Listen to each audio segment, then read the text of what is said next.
السلام علیکم ویورز، ہمارے چینل پر خوش آمدید۔ کبھی کبھی ہماری زندگی بہت ہموار اور متوازن چل رہی ہوتی ہے کہ سبھی اس پر رشک کر رہے ہوتے ہیں، مگر سمندر کی طرح پرسکون چلنے والی زندگی میں کبھی کبھی کوئی شخص ایسا پتھر مار دیتا ہے کہ پھر لہریں دور جا گرتی ہیں اور سارا سکون اور نظام درہم برہم ہو کر رہ جاتا ہے۔ پھر لہریں تو نارمل اپنی حالت میں واپس آ جاتی ہیں، مگر زندگی کبھی بھی دوبارہ اپنی اصلی حالت میں واپس نہیں آتی، بلکہ یہ کچھ اور ہی بن جاتی ہے جس کو سمجھنے اور سنوارنے کا ہنر ہمارے اندر موجود ہی نہیں ہوتا۔ میرا نام وقاص ہے اور میں کراچی کے نواحی علاقے میں رہتا ہوں۔ زندگی ایک دم مکمل، اور اس مکمل زندگی کو بنانے کے لیے میں نے بہت کچھ ادھورا چھوڑ دیا تھا۔ ظاہر سی بات ہے کہ چیزیں جتنی مکمل نظر آتی ہیں ان کے پیچھے بہت کچھ ادھورا رہ چکا ہوتا ہے۔ ان کو مکمل کرنے کے لیے انسان نے خود کے لیے بہت کچھ نامکمل چھوڑا ہوتا ہے۔ بہت سی چیزیں اور بہت سی خواہشات کو اس نے ادھورا چھوڑا ہوتا ہے، جس کے بعد ہی یہ زندگی مکمل نظر آ رہی ہوتی ہے، جبکہ کسی کو وہ ادھورا پن نظر نہیں آتا، بلکہ سب کی نظریں اور توجہ اس تکمیل اور کاملیت پر ہوتی ہیں۔ میں اپنے والدین کا اکلوتا بیٹا تھا، مگر زندگی کچھ عجیب انداز میں میرے سامنے آئی۔ چونکہ پرانے زمانے میں محبت کی شادیوں کا کوئی خاص رواج تھا ہی نہیں، تو اس وجہ سے ابا اماں کی شادی خاندان والوں کی مرضی سے ہی طے پائی گئی تھی، مگر دونوں کے درمیان ذہنی مطابقت نہ ہو سکی۔ لیکن ایک بچہ ہو گیا۔ ان دونوں کا انا کا بت کافی طاقتور تھا۔ میرے پھپھو لوگ ان لوگوں کی زندگی میں کافی مداخلت کرتی تھیں، اور اماں کو یہ بات بالکل بھی برداشت میں نہیں آتی تھی۔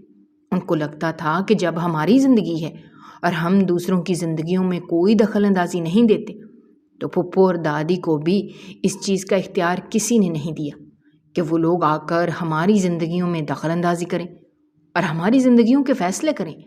ویسے بھی کسی بھی عورت کو یہ بات برداشت ہی نہیں ہوتی کہ اس کے اور اس کے شوہر کے درمیان کوئی تیسرا شخص آ کر ان کے فیصلے کرے، وہ بھی تب جب وہ کسی دوسرے کی زندگی میں کسی قسم کی مداخلت نہیں کرتے تھے، کیونکہ کسی دوسرے کو بھی اس چیز کا حق ملنا نہیں چاہیے تھا۔ اماں اور ابا کی زندگی میں ویسے تو کوئی خاص خلش نہیں تھی، ان دونوں کے درمیان ذہنی مطابقت پہلے بھی نہ ہونے کے برابر تھی، اور یہ ذہنی مطابقت اسی وجہ سے نہیں ہو سکی تھی کیونکہ پھپھو اور دادی اماں سے ان دونوں کی باہمی رضامندی بالکل بھی برداشت نہیں ہوتی تھی، اور وہ ہر وقت ابا کو اماں کی نظروں میں گرانے کی کوشش کرتی رہتی تھی۔ شروع میں تو اماں نے انتہائی بے وقوفی سے کام لیا اور ان لوگوں کو اپنا خیر خواہ سمجھ لیا۔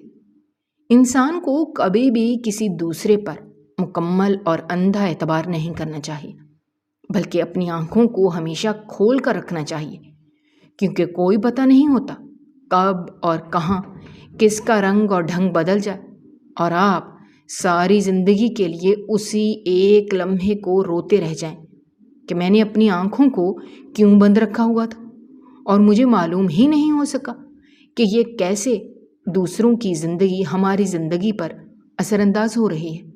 ابا اور اماں کی جوڑی کو لوگ سورج اور چاند کی جوڑی سے تشبیہ دیا کرتے تھے۔ اماں اپنے والدین کی اکلوتی اولاد تھی اور بہت لاڈلی ہونے کے ساتھ ساتھ بہت خوبصورت تھی، جبکہ ان کے مقابلے میں میری پھوپھیاں اتنی خوبصورت نہیں تھیں، اور جب لوگ گھر آ کر اماں کی تعریف کیا کرتے تھے تو ان لوگوں کے لیے برداشت کرنا مشکل ہو جاتا تھا، سو وہ 100 طرح کے نقص اماں میں نکال لیا کرتی تھیں اور لوگوں کو بتاتی تھیں۔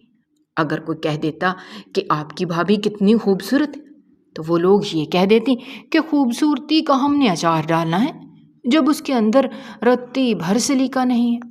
عورت کی خوبصورتی ساری اس کے سلیقے میں ہوتی ہے، اس عورت میں سلیقہ نہیں ہوتا، اس عورت کے اندر کوئی ہنر نہیں ہوتا، اور اس کا خوبصورت ہونا بھی بس سفید چمڑی ہی ہوتا ہے۔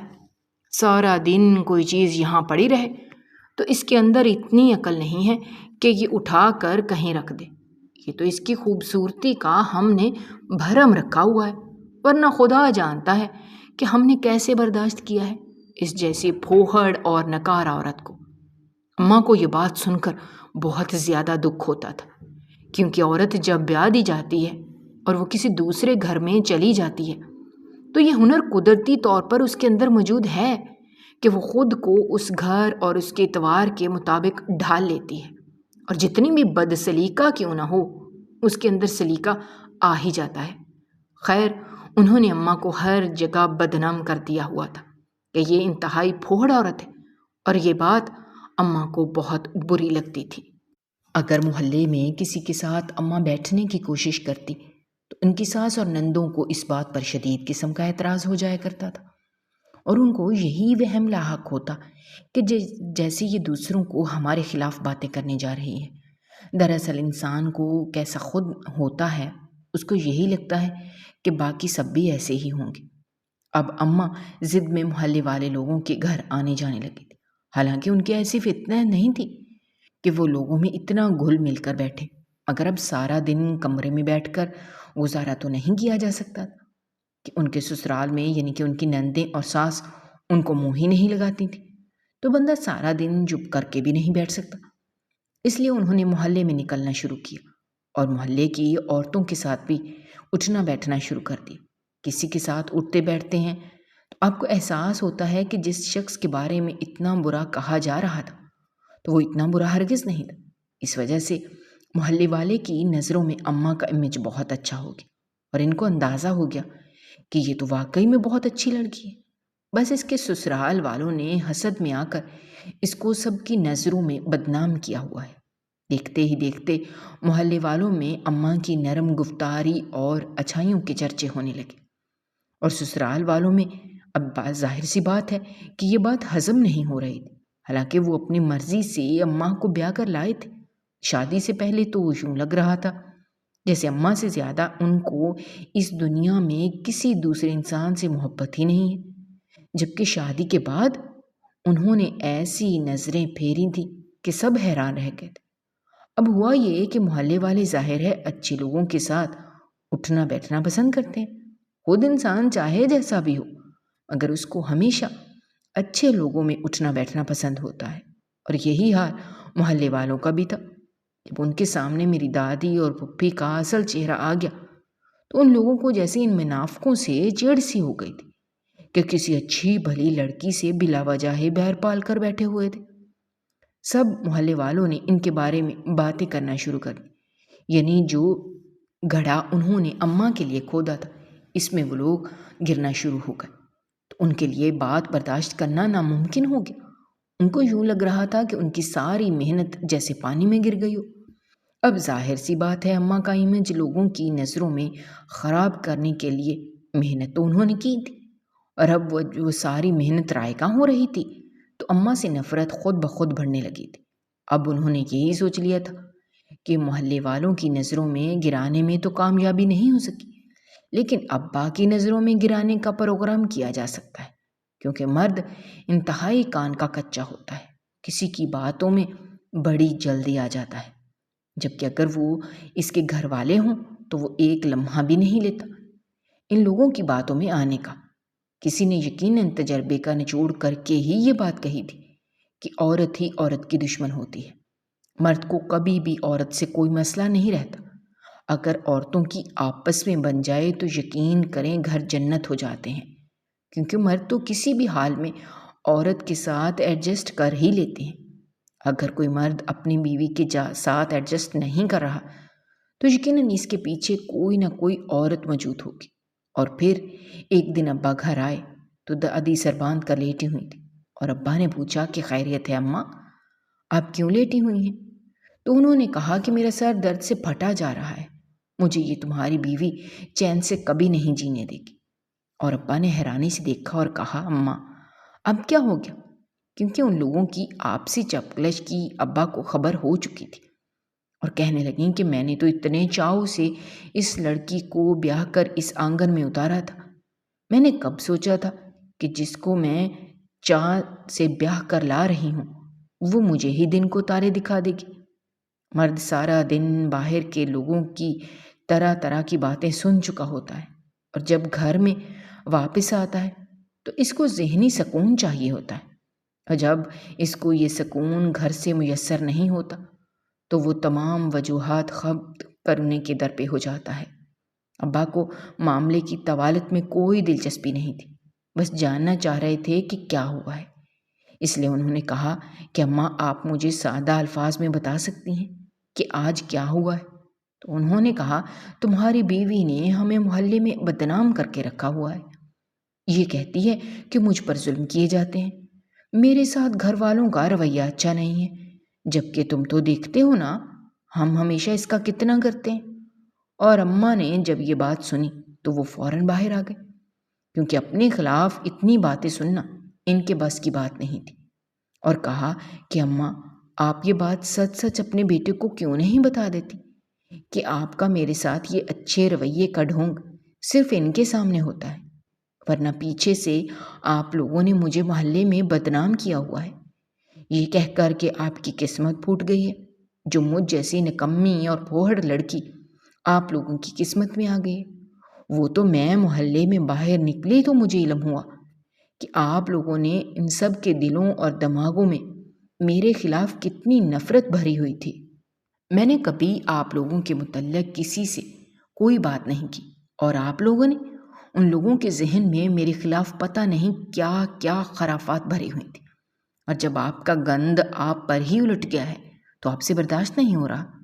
ابا نے غصے سے اماں کو دیکھا اور کہا کہ زرینہ یہ تم کس انداز میں میری ماں سے بات کر رہی ہو؟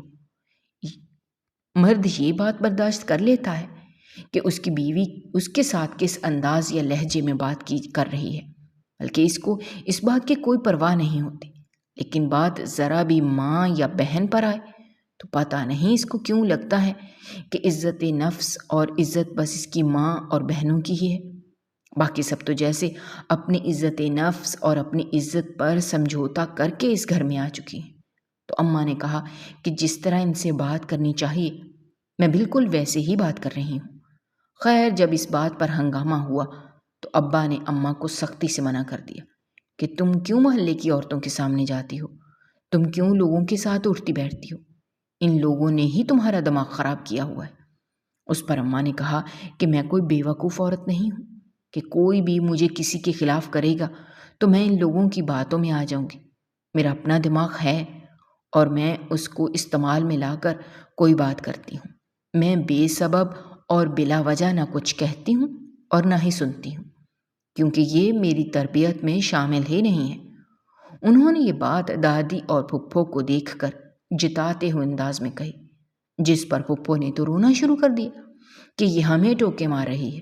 ابا سے بہن کا رونا برداشت نہیں ہوتا تھا، ان کی تو جان پر بن آیا کرتی تھی جب ان کی بہن روتی تھی یا رونے کی اداکاری بھی کرتی تھی، اسی لیے اس کی صحیح اور غلط ہر بات کو وہ خاموشی کے ساتھ سن لیا کرتے تھے۔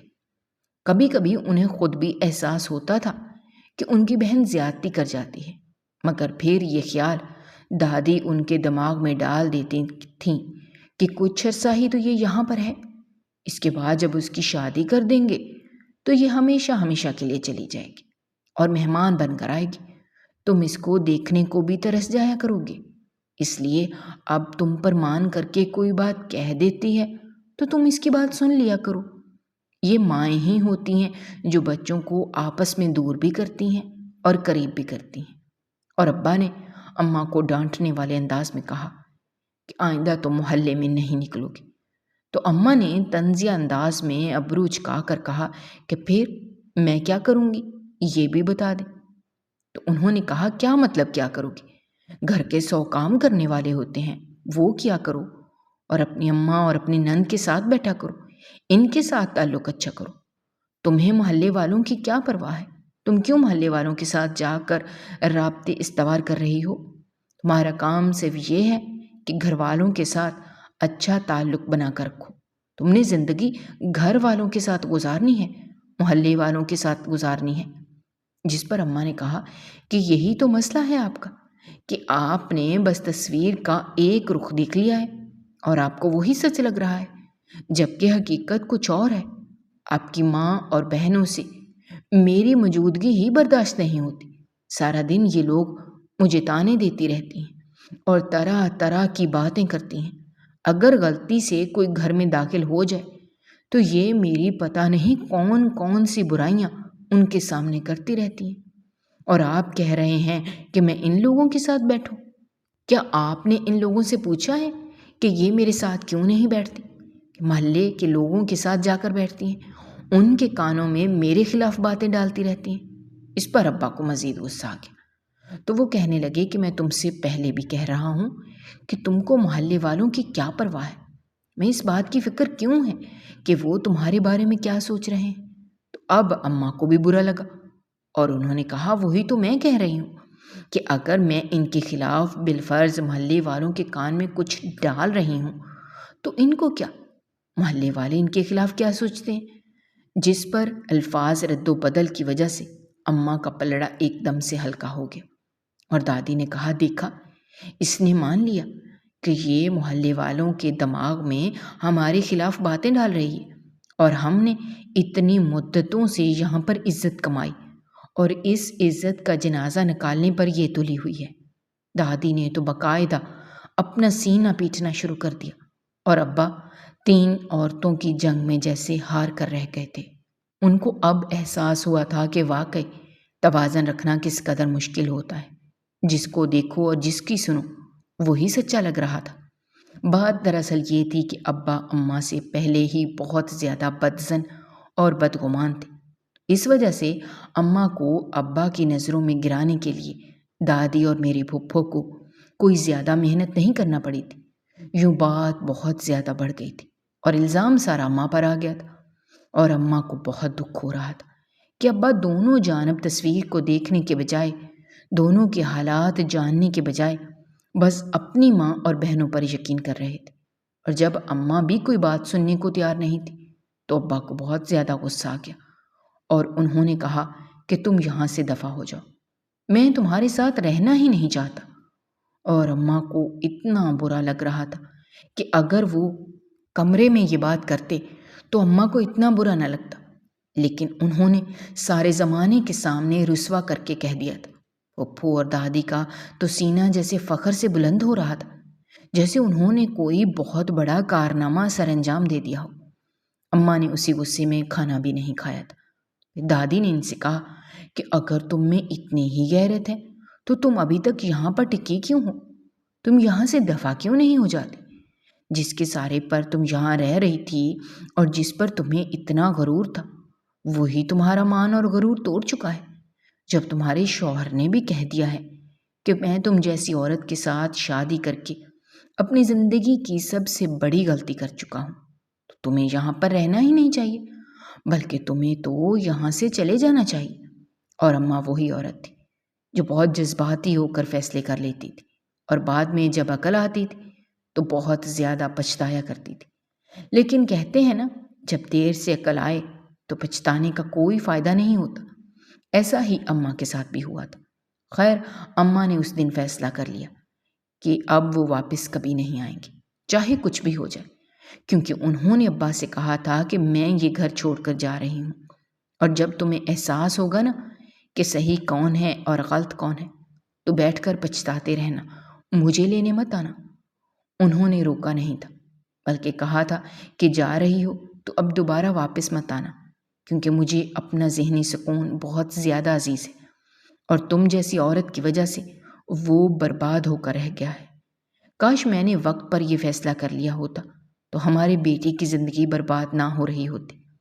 اس طرح میں نے کہا میں بھی کچھ ایسا ہی سوچ رہی ہوں، لیکن یاد رکھنا میں اپنے بیٹے کی کسٹڈی تمہیں کبھی نہیں لینے دوں گی، کیونکہ تم اس لائق نہیں ہو کہ تم اپنے بیٹے کو پالو، کیونکہ کل تم اپنی ماں اور اپنی بہن کی باتوں میں آ کر میرے بیٹے کے ساتھ پتہ نہیں کیا کر دو گے۔ جس پر ابا نے کہا کہ دیکھتے ہیں پھر کون اس کا اہل ہے کہ بیٹے کو پال سکتا ہے۔ اماں نے مجھے لیا اور نانی کے گھر آ گئے۔ ان کو نانی کے گھر کی طرف سے بہت زیادہ سپورٹ حاصل تھی، اور اسی وجہ سے انہوں نے ان سے کہہ دیا کہ میں کبھی بھی اس مرد کے پاس دوبارہ رہنے کے لیے نہیں جاؤں گی، کیونکہ یہ ہمیشہ اپنی ماں اور اپنی بہن کی باتوں میں آ جاتا ہے، اور ان کی باتیں سن کر میرے ساتھ اتنی بدتمیزی کرتا ہے، مجھ پر ہاتھ بھی اٹھا دیتا ہے۔ اب مزید یہ سب کچھ میں برداشت نہیں کروں گی، کیونکہ میرے بیٹے کی ذہنی صحت پر بہت برا اثر پڑ رہا ہے۔ اور اپنے بیٹے کی خاطر مجھے یہ فیصلہ کرنا ہے کہ میں کبھی بھی وہاں پر واپس نہیں جاؤں گی۔ تو نانا اور نانی نے ان سے کہا کہ تمہیں فکر کرنے کی کوئی ضرورت نہیں ہے، اور ماموں نے بھی یہی کہا تھا کہ ہم زندہ ہیں، اب ہمارے ہوتے ہوئے اس گھر میں تمہیں جانے کی کوئی ضرورت نہیں ہے، ہم خود اس سے بات کر لیں گے۔ اور پھر اس کے بعد خلا کا کیس دائر کر دیا گیا، اور پھر میری دادی اور پھپھی کے دماغ بھی ٹھکانے پر آ گئے تھے، کیونکہ ابا کا رویہ گھر میں بہت خراب ہو گیا تھا۔ ظاہر سی بات ہے کوئی بھی مرد یہ بات برداشت نہیں کر سکتا کہ اس کا گھر اتنی آسانی کے ساتھ برباد ہو جائے۔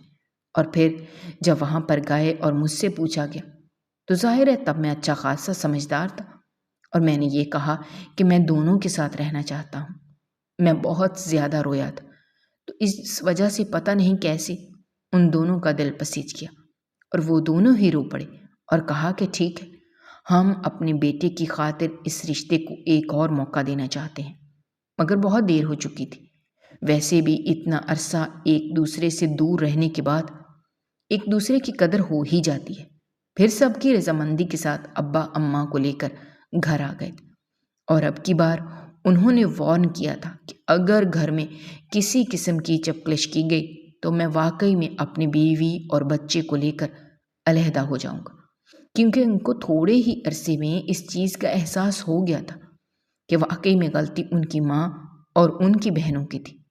ظاہر ہے جب اماں کچھ عرصہ منظر سے ہٹ چکی تھی تو ان کے سامنے بھی جتنے پردے آئے تھے وہ سارے ہی ہٹ چکے تھے۔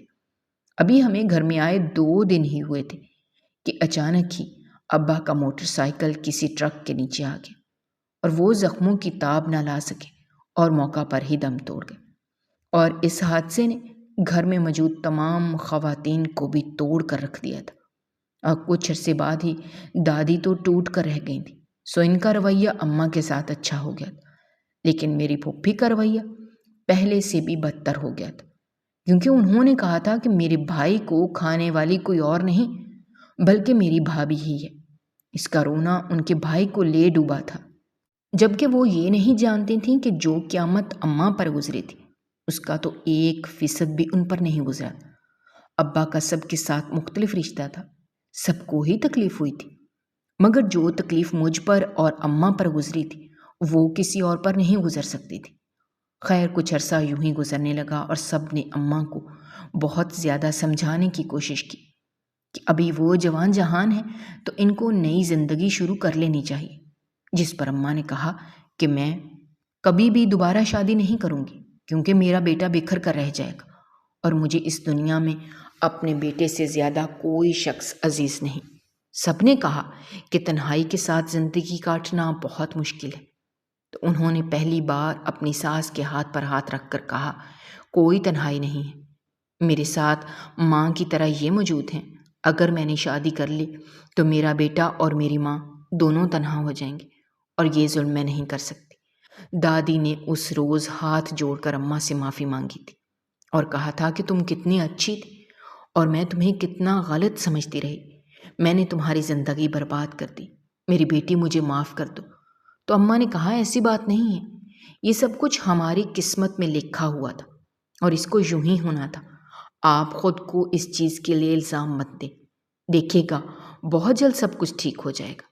گو کہ آپ کے بیٹے کی کمی تو پوری نہیں ہوگی، لیکن آپ کا پوتا ہے، یہ آپ کو کوئی اور کمی محسوس نہیں ہونے دے گا۔ اور یوں ہی وقت گزرنے لگا۔ وقت کی ایک سب سے اچھی بات یہ ہے کہ یہ جیسا بھی ہو گزر ہی جاتا ہے، اور اپنے گزرنے کی کبھی کبھی تو یہ خبر بھی نہیں ہونے دیتا۔ تو اب ہم بڑے ہوئے، کب ہمارا بچپنا گزرا، کب جوانی آئی اور کب تعلیمی دور ختم ہوا، مجھے تو کچھ پلک جھپکنے کا کھیل محسوس ہو رہا تھا۔ انسان کو معلوم بھی نہیں ہوتا کہ جو لمحے گزر رہے ہیں وہ حقیقتاً لمحے نہیں بلکہ اس کی زندگی کا ایک اہم حصہ گزر رہا ہے۔ میں 9ویں جماعت میں تھا جب میری نانی کا انتقال ہو گیا، اور یہ میرے لیے بہت بڑی صدمے کی بات تھی۔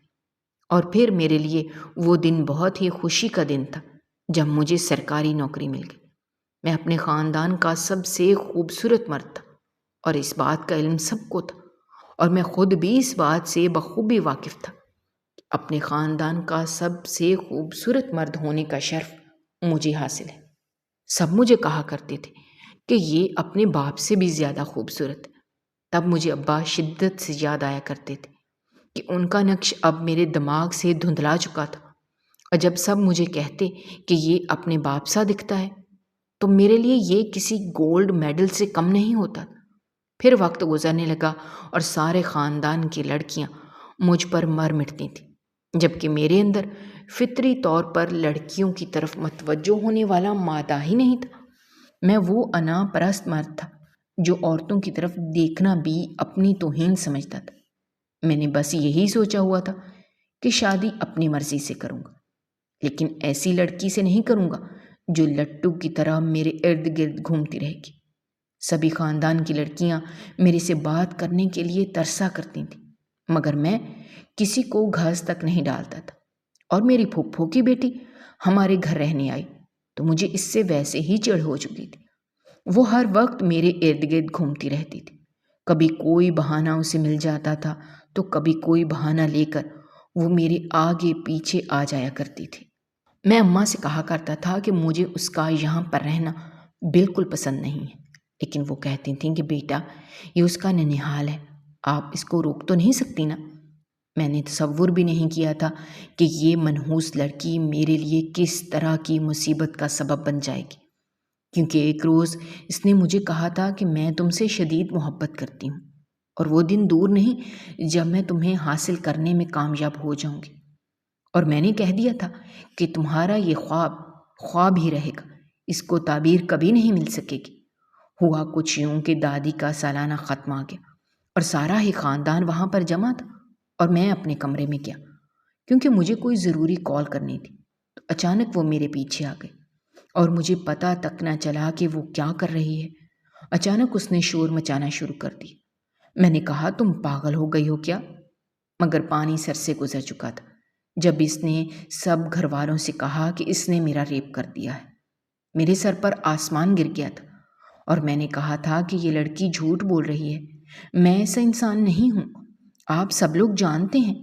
تو اس نے کہا یہ سب کی نظروں میں دھول جھونک کر اچھا بن رہا ہے، اس نے میرے ساتھ یہ سب کچھ کیا ہے۔ پھر سب نے زبردستی اس کے ساتھ میرا نکاح کروا دی۔ میں اس بات کے لیے راضی نہیں تھا۔ جب میں نے اماں سے کہا تو انہوں نے کہا بیٹا میں جانتی ہوں تمہارا کوئی قصور نہیں ہے، لیکن اب مجبوری ہے، تمہیں ایسا کرنا پڑے گا۔ تو میں نے سوچا کہ ٹھیک ہے، جب شادی ہوگی تو دیکھنا میں اس سے ایسا بدلہ لوں گا کہ یہ ساری زندگی کے لیے دیکھتی رہ جائے گی، کیونکہ یہ میرے لیے بہت بڑی بات تھی۔ سب سے بڑی بات تو یہ تھی کہ اس نے سارے خاندان والوں کی نظروں میں مجھے گرا دیا تھا۔ سب میری کتنی عزت کرتے تھے، اور اب سب مجھے کس نظر سے دیکھ رہے ہوں گے۔ کیا میں اتنا نفس کا مارا ہوا انسان ہوں؟ اماں نے مجھے سمجھاتے ہوئے کہا کہ تم اسے کچھ بھی نہیں کہو گے، وہ تم سے محبت کرتی تھی، اس نے تمہاری محبت میں یہ سب کچھ کیا ہے۔ میں نے کہا کہ میرے نزدیک ایک گھٹیا پن کی آخری قسم ہے جو اس نے کی ہے، اور پھر ہم لوگوں کی کچھ ہفتوں بعد ہی شادی ہو گئی۔ وہ بہت زیادہ خوش تھی اور اس کے چہرے پر ذرا بھی شرمندگی کے اظہار نہیں تھے، مگر جیسے ہی دلہن بن کر وہ میرے سامنے آئی اور اس نے چیخیں مار مار کر سارا گھر سر پر اٹھا لی تو سب وہاں پر آ گئے، اور اس نے سب گھر والوں سے وہ بات کہی کہ میرے سر پر آسمان ہی گر گیا۔ کہنے لگی میں نے خواب دیکھا ہے کہ یہ مجھے مارنے کی پلاننگ کر رہا ہے، اس کے ساتھ میں بالکل بھی نہیں رہوں گی۔ جبکہ میں نے فوراً تھوک نکلا کیونکہ میرا ارادہ کچھ ایسا ہی تھا، لیکن میں حیران تھا کہ اسے کیسے خبر ہو گئی۔ تو اماں نے فوراً سے اسے پرسکون کرنے کی کوشش کرتے ہوئے کہا کہ وہ ایسا کبھی بھی نہیں کرے گا بیٹا، تم اس چیز کی فکر مت کرو، بس تمہارے ذہن میں یہ چیز بیٹھ گئی ہے، اس وجہ سے تمہیں ایسا لگ رہا ہے، وہ تمہارے ساتھ کچھ بھی غلط نہیں کرے گا۔ اس کے بعد سب لوگ وہاں سے چلے گئے تو میں نے اسے غصے سے دیکھا اور کہا سب کی ہمدردیاں تو خوب بٹور لی ہیں نا تم نے، لیکن تم مجھے کبھی حاصل نہیں کر پاؤ گے۔ اس بار اس نے کہا جتنی محبت میں نے تم سے کی ہے، اپنی عزت کی پرواہ نہیں کی تو سوچو تم کتنا عرصہ مجھ سے دور رہ سکو گے۔ تو میں نے اس سے کہا جس لڑکی کو عزت کی پرواہ نہیں ہے تو وہ محبت کے دعوے کر رہی ہے، سراسر فضول گوئی ہے۔ جو عزت کرنا نہیں جانتا وہ محبت کا 1% بھی نہیں جانتا۔ اور میں نے اس پر انکشاف کیا کہ تم پہلی محبت مجھے نہیں بھول سکتی تھی۔ نہ تو تم نے یہ سب کچھ کیا، تم نے تو مجھے بہادر کر دیا ہے۔ اب یاد رکھو، میں بھی کسی اور سے محبت کرتا تھا اور میں اس کو عمر بھر نہیں بھول سکوں گا، بلکہ بھولوں گا کیوں، میں بہت جلد اس کے ساتھ شادی کر لوں گا۔ میری بات سنتے ہی اس کے چہرے کا رنگ ایک دم سے بدل گیا اور وہ فوراً سے اکڑ چھوڑ کر میرے قدموں میں بیٹھ گئی اور کہنے لگی، دیکھو وقاص، میں مانتی ہوں میں نے بہت غلط کیا، میں مانتی ہوں کہ مجھے یہ سب نہیں کرنا چاہیے تھا، لیکن مجھے نہیں پتا مجھ سے یہ سب کیسے ہو گیا۔ میں تمہیں کھونا نہیں چاہتی تھی، تمہاری محبت نے مجھے پاگل کر دیا تھا، اس لیے میں نے کسی چیز کی پرواہ نہیں کی۔ تم مجھے معاف کر دو، مگر تم کسی دوسرے انسان سے شادی نہیں کرو گے۔ میں اس کی بات سن کر ہنس دیا اور کہا کہ تمہاری زندگی کی سب سے بڑی غلط فہمی ہے کہ میں تمہیں قبول کروں گا۔ تو اس نے کہا، میں مر جاؤں گی۔ تو میں نے کہا، مر جاؤ، مجھے کوئی پرواہ نہیں ہے۔